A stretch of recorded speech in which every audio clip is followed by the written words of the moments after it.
별이게 다 있는 방송 별다방.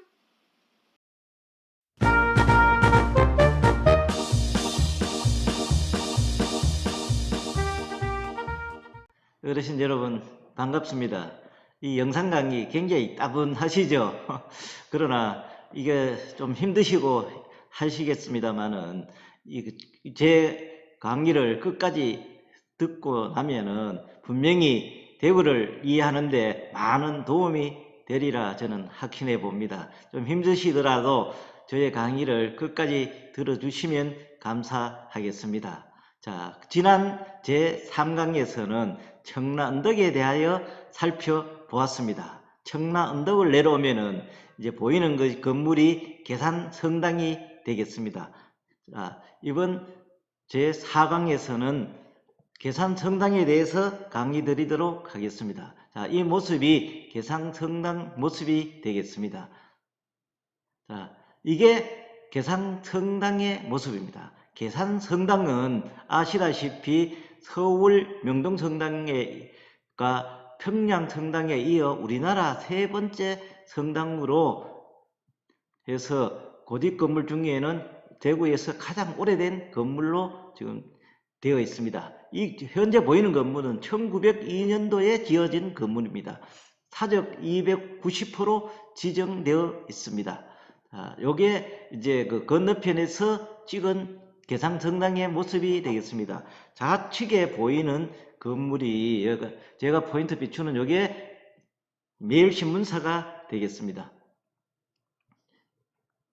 자, 요게 우리 회원님들 이렇게 한번 계산성당을 그러니까 계산성당과 제일교회를 배경으로 한번 사진 찍어 봤습니다. 자, 요게 변천 과정을 한번 보도록 하겠습니다. 그 세 번째 세워진 서양식 건물이라고 말씀드렸습니다.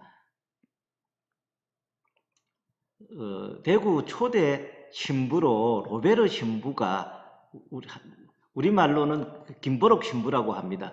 1885년에 대구에 부임을 해서 이 성당을 부지를 매입하게 된 것은 1897년이 되겠습니다.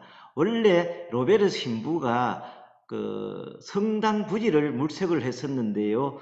지금 현재 이 계산성당 자리와 건너편에 있는 동산 자리, 청라언덕 자리를 두 군데를 부지를 물색을 했답니다. 그래서 신도분들에게 물어보려니까 그 연세 드신 신도분들이 나는 저기에 똥산에 우리가 그 왜 가노? 이 평지에 여기가 좋겠다고 해서 로베르 신부는 그쪽에 가고 싶어 했었습니다만은 하는 수 없이 지금 이 평지 자리, 지금 이 계산성당 자리를 부지를 매입하게 되었답니다. 그리고 2년 뒤에 1899년도에 제일교회의 이제 선교사들이 1899년에 동산을 매입하게 되었지요. 만약에 계산성당에서 동산으로 갔더라면은 운명이 달라지지 않았을까 이렇게 생각됩니다. 자, 그러다가 처음으로 부지를 매입하고 지은 건물이 이 건물이 아니라 한국식 목조 십자형 건물로 지었답니다. 그러나 그 이듬해에 지진이 일어나서 지진으로 인한 화재가 일어나서 전소되었답니다. 하는 수 없이 지금 이 고딕식 양식을 지은 거는 1900년대 화재로 나고 해서 1902년도에 고딕 양식 건물의 이 형태를 띠게 되었답니다. 그러다가 원래 천주교가 서울에 조선교구 하나밖에 없었는데 1911년도에 조선교구가 서울교구와 대구교구로 나눠지게 되었습니다. 그때 이 계산성당이 대구 대교구 본당으로 선정이 되었습니다. 그래서 이 계산성당이 좁아서 그대로 건물도 배로 느리고 종탑도 2배로 증축을 해서 18년 크리스마스 때 현재 건물로 증축되었답니다. 자, 이 사진을 보겠습니다. 처음에 제가 말씀드렸듯이 지어진 건물은 한옥으로 된 이 십자형 좌측에 있는 이 건물이 되겠습니다. 이 건물 했는데 화재로 이제 소실되고 해서 지금 건물을 지었다 했죠. 그럼 우측 건물은 해성제라고 해서 한문 서당입니다. 나중에 이 건물은 그 효성초등학교 전신이 되겠습니다. 나중에 지금 효성초등학교는 송년동으로 이전되었지요. 그거고, 그래 하다가 이게 새로 지은 건물이 이제 이 건물이 됩니다. 여기에 보면은 1902년도에 이렇게 종탑도 거의 없지요. 요 건물에는. 그 건물도 조그만합니다. 그죠? 여기에 보면 뒤에 보면은 여기에 읍성리 요게 이제 약정골목입니다. 약정골목 도로에 있다가 1906년 10월부터 1907년 4월까지 박중량 서리에 의해서 이게 강제로 이게 훼손되게 되어 있습니다. 없어집니다. 그죠? 성벽이 없어지고, 그럴 때 요거는 그 6년도 읍성이 훼손되기 전에 읍성의 모습이라고 보시면 되겠습니다. 자, 그런데 10년의 모습 보면은 계산성당 쪽에서 남산동 쪽으로 찍은 사진이 되겠습니다. 요거는 이제 아미산 되겠습니다. 지금 적시자병원 쪽에 언덕이 되겠고요. 여기 앞이 이제 그 90계단길에서 내려오는 앞에 길이 되겠죠. 하천이 되겠습니다. 이게 신천이 지음으로 되기 전에 이서가 맞기 전에 반월 땅으로 해서 이쪽으로 해서 달성공원 앞으로 신천이 흘러갔다는 것을 이걸 보면 알 수 있습니다. 요 성내 안에 이거는 이제 남산동 쪽의 모습이 되겠습니다. 자, 그리고 요게 이제 제가 말씀드릴 때 이 종탑도 배로 높이고 건물도 원래 요까지만 있었습니다. 제가 요 표시해 놓은 데 있죠. 이 뒤에 부분은 주교자 성장이 되면서 달아낸 부분이다. 이렇게 보시면 됩니다. 그러니까 이 기본 형태는 1902년 지은 건물이지만은 지금처럼 이게 증축되어서 진 모습은 1918년도에 완전히 이래 증축되었다고 보시면 됩니다. 자, 요 옆에 우측에 이제 그 이은상 나무가 있죠. 이게 계산성당 내부 모습이 되겠습니다. 자, 계산성당에 보면은 스테인드 글라스라고 해서 채색된 창이 이렇게 아름다운 창이 이렇게 있습니다. 자, 거기에 우리가 계산성당 가면은 생각나는 분이 몇 분 있습니다. 그 중에 한 사람이 박정희 전 대통령 결혼식을 계산성당에서 했습니다. 박정희 그 대통령은 유경수 여사 만나기 전에 원래 결혼을 했었습니다. 20살 때. 김호남 씨라고 자기 아버지가 몸이 많이 불편하셔서 동네 처녀와 맺어진 처녀와 결혼을 했었는데요. 김호남 씨 첫째 부인한테서 그 딸이 하나 있습니다. 박재옥 씨라고. 금년 7월 8일 날 박재옥 씨가 돌아가셨지요. 뉴스에도 나왔었습니다. 그분이 딸이 박재옥 씨인데 김호남 씨와 박정희 대통령은 1949년에 이혼을 하셨어요. 그래서 김호남 씨는 그 불교에 귀의해서 월상이라는 법명을 받으면서 불교에 귀의하셨습니다. 그러다가 이제 50년 12월 12일 날 50년 여름에 이제 그 유경수 여사가 만나게 되었대요. 그래서 그때 6.25 동란기이기 때문에 임시 수도도 대구에서 있었고 육군 본부가 대구에 있었습니다. 그때 박정희 그 전 대통령이 육군 본부 동년동에 육군 본부에 근무했었는데 여기에서 12월 12일 날 여기에 계산성당에서 결혼식을 올렸습니다. 그런데 이게 보면은 그 주례를 이제 보는데 유경수 여사가 아버지가 육종간씨인데 박정희와 결혼하는 것을 굉장히 꺼려했답니다. 그래서 끝끝내 결혼식장에 육종간씨가 나타나지를 않았대요. 그래 어머니만 요 옆에 있는 분이 어머니인데 어머니만 나타나서 이제 결혼식을 올렸는데 그러다 보니까 유경수 여사 팔짱을 끼고 들어갈 사람이 없는 거예요. 그래서 당시에 박정희 대통령이 대구 사범학교 나왔었는데 사범학교 다닐 때 은사이신 김영기 교사한테 부탁을 해서 김영기 선생님이 유경수 여사 발장을 끼고 들어갔다는 일화가 있습니다. 그리고 또 더 재밌는 일화는 이제 당시에 주례를 누가 보았는가 하면 당시 대구시장이신 허 시장이 주례를 보는데 성원선언문을 모르고 미리 안 읽어보셨는가 봐요. 이래 보니까 신랑 박정희, 신부 유경수 돼 있더랍니다. 근데 이게 이름이 박정희는 여자 이름, 유경수는 남자 이름이 끝이 들렸잖아요. 그래서 이거 잘못 적었는 것 같다 싶어서 자기 딸에는 이제 임기응변으로 한다고 신랑 유경수 군과 신랑 박정희 양의 결혼식을 올리겠다 해서 하객들의 폭소를 터뜨렸다는 그 에피소드도 전해 내려오는 곳입니다. 또 한 분은 박정희 대통령은 참 우리 대구하고 인연이 굉장히 큰데요. 1970년도에 경부고속도로가 준공을 하고 준공식을 어디서 했는가 하면은 대구 공설 운동장에서 준공식을 했습니다. 그리고 또 대구 도시계획에도 이분이 관심을 가져서 특히 동대구역에서 수성목까지 그 동대구로를 직접 개통하도록 했고, 동대구역 앞에 있는 히말라야 시다, 그때 식지하도록 지시를 해서 지금까지도 히말라야 시다가 남아있죠. 그래서 아름다운 거리, 중리에 외지인들이 선정한 동대구로가 아름다운 길 12번째로 선정된 곳입니다. 자, 또 한 분은 김수환 추기경입니다. 김수환 추기경은 고향이 어디신지 아십니까 혹시? 대부분이 군이라고 알고 있는 분이 많아요. 아닙니다. 군인은 아니고 우리 대구 남산동에서 1922년도에 태어나셨습니다. 그러다가 3살 때 성산으로 이사 갔다가 5살 때 비로소 군위에 간 거예요. 그러다가 우리 나이로 8살 때 군위 보통학교에 진학을 하게 되었는데, 그때 그 학교 다닐 때 아버지가 돌아가셨습니다. 그러니까 어머니 밑에서 크게 된 거예요. 군이 이제 학교에 다닐 때 동네에 수격이라는 그 애가 있었어요. 첫사랑이지요. 김수환 추기경이 첫사랑이 수경인데, 그 마을 뒷산에 가면은 참나무가 있어요. 참나무 아래 가면 너럭바위가 있습니다. 너럭바위 위에서 수경이와 여보 당신 그 놀이를 많이 했답니다.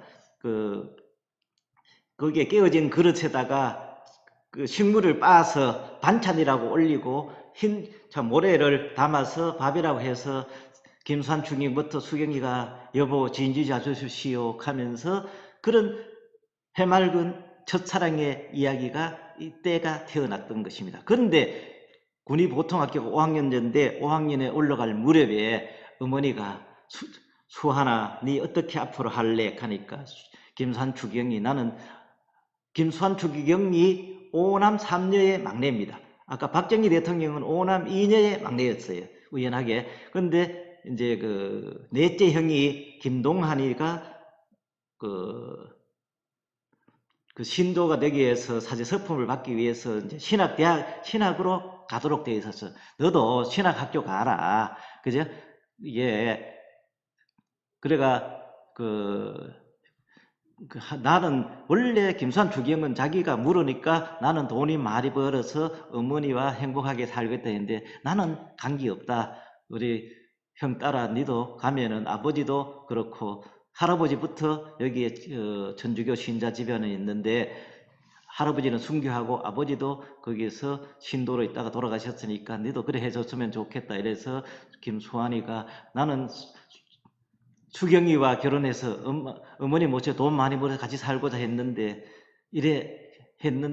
계속 설득으로 인해서 군위 보통학교 5학년 때 그러면 이제 그 신학의 길을 걷게 되었습니다. 그래서 갔는 곳이 어딘가 하면은 12살 때 초등학교 5학년 때 대구에 있는 남산동에 가면은 성 유스티노 신학교라고 있습니다. 원래 신학교는 이게 그 나이가 15 정도 돼야 가는 곳입니다. 근데 여기에는 예비과라고 김수환 추기경은 성 유스티노 신학교에 정식 과정이 나오는 게 아니고 2년 동안의 기초 교리 배우는 과정에 여기에 들어가게 된 거예요. 그래서 여기서 2년 수료하고 나서 이제 그 서울에 있는 동성 상업학교, 지금은 고등학교로 변했습니다. 여기에 가서 계속 천주교의 이제 반에 들어가서 하게 되었답니다. 여기에 동성학교 다닐 때 에피소드를 보면은 일본 천황 생일날에 대해서 한국 신민으로서의 소감을 적으라 하고 이렇게 글을 써라 했답니다. 그런데 김수환 추기경은 나는 한국 신민이 아님, 그러므로 이견 없음 이렇게 제출을 했답니다. 하니까 이 큰일 날 소리잖아요. 일본 군인들이 알면은. 그래서 마침 교장 선생이 우리 제1공화국 때 총리하고 부통령 했는 장명 총리가 동성상업학교의 교장 선생님으로 계셨어요. 따귀를 팍 때린 거예요. 왜? 일본 경찰들 보는데. 왜 때렸는가 하면은 김수환이가 나중에 혹시나 일본 형찰한테 맞아 죽을까봐 먼저 손수 친 거네. 사랑하는 마음에서. 그런 에피소드가 있었던 것이 동성초등학교가 되겠습니다. 그러다가 이제 일본의 계산 성당에서 국비 장학생으로 보내줘서 갔다가 이제 우리나라에 돌아와서 그 대학을 다니다가 휴학을 냈어요. 휴학을 하는데 김동완 자기 바로 위에 형이 부산의 범밀 성당에 사제로 있었습니다. 그래서 자기가 거기에 가서 몇 달 동안 일을 해주며 도와줬어요. 도와주는데 거기에 범밀 성당에서 안 내부에 있는 보육원에 있는 선이라는 아리따운 아가씨가 있었습니다. 이 아가씨가 그 성당 일도 같이 봐주는데요. 김수환 추경하고 같이 이래 몇 달을 생활하다 보니까 김수환 추경이 뭐 너무나 잘해주고 너무 다정다감하고 이래서 속으로 짝사랑을 하게 되었습니다. 그래서 그러다가 나중에 여기서 떠나버리면은 이제 사제 서품 받으면은 이제 안 되겠다 싶어서 한촉이라도 지금은 아직까지 한촉도 할 수 있으니까 싶어서 망설이다 수백 번 리허설 뒤에 하루는 사랑을 고백하기로 했습니다. 그래서 선이가 어느 날 저녁에 김수환 중이 곁에 당신 좋아한다고 표현을 했습니다. 그러니까 김수환 중이 놀라서 하루만 저도 사랑을 하지만 하루만 내가 생각할 시간을 달라고 해서 밤에 성당을 나와 걸었습니다. 그러면서 첫사랑 수경이와의 그 애틋한 사랑을 생각하고 선이와의 사랑이 갈등을 느끼다가 걷고 걸어서 새벽에 성무당에 와서 예배를 하고 이제 선이한테 저도 선이 씨를 진심으로 사랑합니다. 그러나 저는 한 사람만 사랑할 자신이 없습니다. 그러니까 나는 여러 사람을 사랑할 수밖에 없으니까 미안하다. 이래서 그 두 번 다시 잡생각하지 않고 1951년 6월 15일 날 계산성당에서 사제 서품을 받게 되었습니다. 그러다가 초대 주임 신부로 안동 전주교회에 가서 그러고 김천을 거쳐서 했는데 1968년부터 30년 동안 서울대 교구장을 했습니다. 그러다 보니까 1992년이 되니까 만 나이가 70살 되는 거예요. 1992년생이 22년생이니까. 그래서 자기가 사표를 냈어요. 사표를 낸다고 교황한테 하니까 교황이 그 당시에 김수환 중경보다 나이가 2살 더 많은 만으로 72살이었습니다. 교황 바로 2세가 김수환 중경보고 나는 김추경보다 나이가 2살인데도 아직도 교황으로 일하고 있어. 이래서 뻘쭘해서 그대로 교구장으로 계속 일하게 되었답니다. 그러다가 그 전에 69년도 47살에 우리나라 최초의 추기경으로 되었다가 2009년에 선종하기 87세에 선종하게 됐습니다. 그때 마지막으로 각막 기증을 하면서 마지막으로 세상을 떠나는데 지금 묘지는 용인 천주교 묘지에 있습니다. 자, 재미없나요? 자, 제가 쓸데없는 이야기 많이 드린 것 같습니다. 또 계산성당 하면은 교황 바로 2세가 계산성당에 방문했습니다.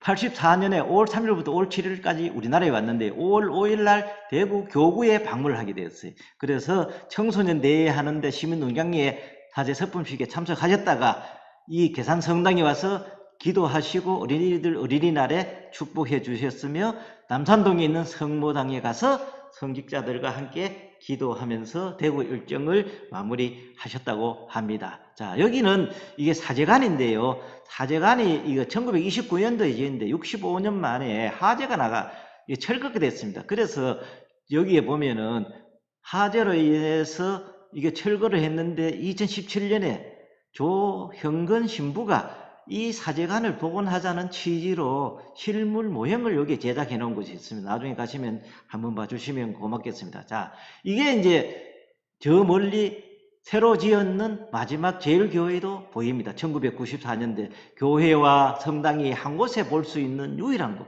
이거는 제가 해가 질 저녁에 한번 찍어봤습니다. 요거는 제가 밤에 한번 찍어본 모습입니다. 자, 이인성 나무는 다음 강좌에서 하도록 하겠습니다. 감사합니다. 좋아요와 구독 눌러주세요.